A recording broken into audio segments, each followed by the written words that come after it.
For over a century, they taught the world how to remember. From family portraits to world wars, from the moon landing to the first birthday party, one company shaped the way humanity captured its memories. That company was Kodak. At its peak, Kodak controlled over 90% of the global film market. Its logo, bright red and yellow, was a symbol of joy, nostalgia, and American ingenuity. Its slogan, "You press the button, we do the rest," changed how we saw ourselves and the world. But then, in the span of just 2 decades, the empire that taught billions how to capture moments failed to capture its own. This is the story of how Kodak framed the world and missed the very picture it created. The story begins in Rochester, New York in 1888. A young, ambitious bank clerk named George Eastman had an obsession, not with money, but with light.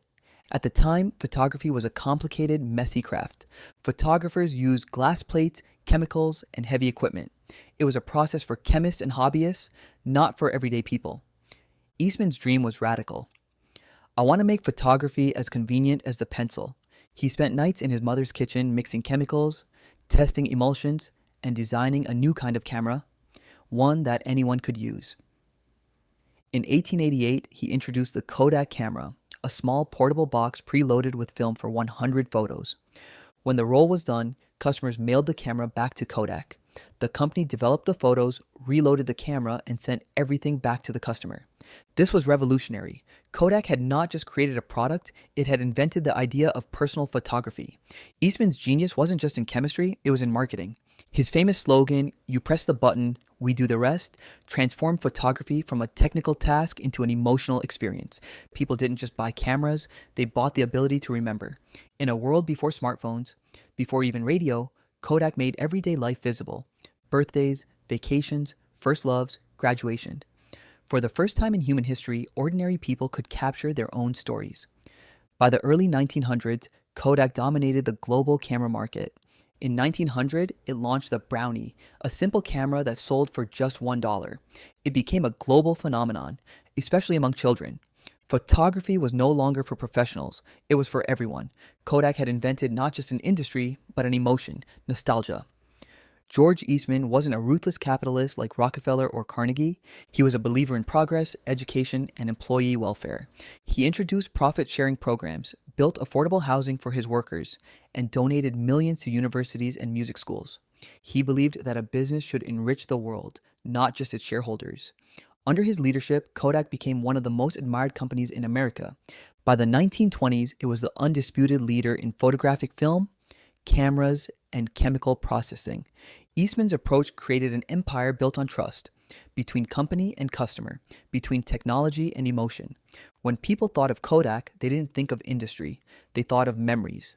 As the 20th century accelerated, so did Kodak's innovation. In the 1930s, it introduced Kodachrome, the first practical color film for consumers. It was vivid, rich, and long-lasting. The world suddenly looked more alive. For families, Kodachrome captured childhood summers, Christmas mornings, and wedding days in full, radiant color.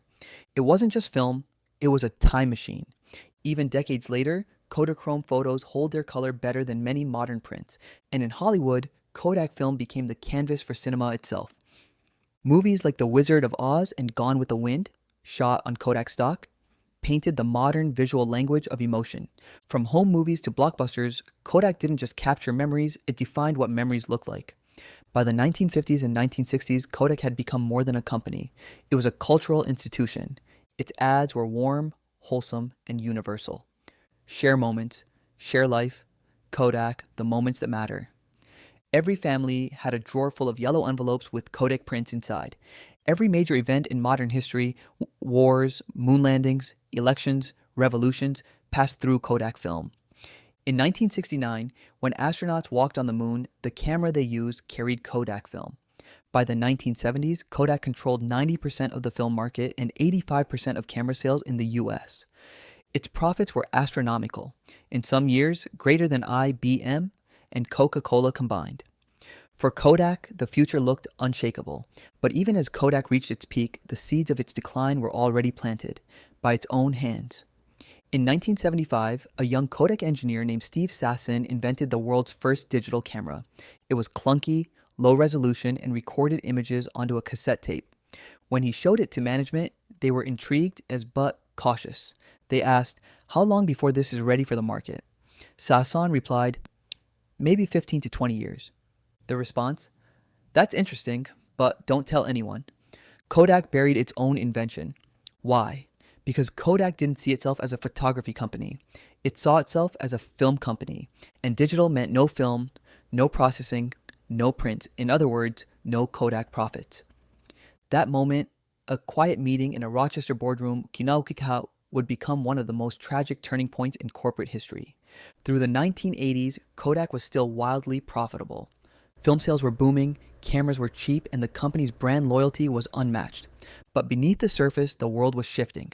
Computers, personal electronics, and digital sensors were improving faster than anyone expected. By the 1990s, Sony, Canon, and Nikon were investing heavily in digital cameras.